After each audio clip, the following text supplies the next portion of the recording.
Moi, j'ai l'impression au Burkina qu'on a l'art souvent de déplacer les choses. Pour moi, on ne peut pas prendre quelque chose d'ordinaire pour en faire quelque chose d'extraordinaire. Moi, je trouve que c'est dans l'ordre normal des choses. Et quand un État qui se veut sérieux, il y a trois secteurs clés dans lesquels il doit avoir chaque fois des innovations. Il y a l'éducation, il y a la santé, il y a l'agriculture.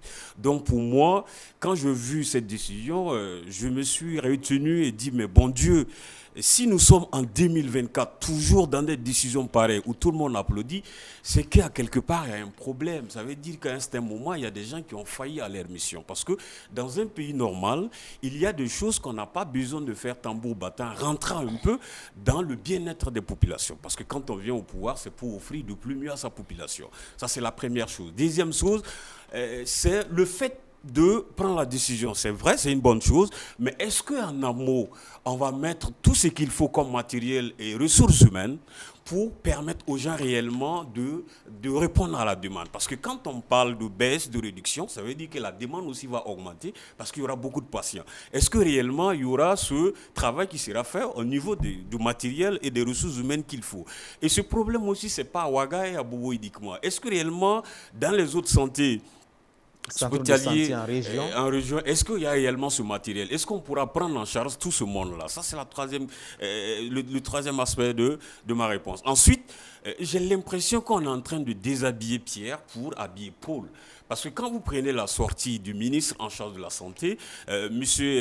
Rosé Lucin Kagougou a été devant les députés le 13 juillet 2002, oui, 2023, si ma mémoire est bonne, on l'avait interpellé par rapport aux soins gratuits au niveau des enfants de moins de 5 ans et aux femmes enceintes. Il avait dit quoi? C'est vrai que le processus a été enclenché en avril 2016 et l'État, qui est le seul pouvoir de fonds, est dans des difficultés. Il va même dire que de 2016 à mars 2023, sur une facture de dette à payer qui se chiffrait à 2225 milliards de francs CFA, l'État n'a pu payer que 194 milliards de francs CFA comme facture, traînant ainsi une dette de plus de 30 milliards de francs CFA.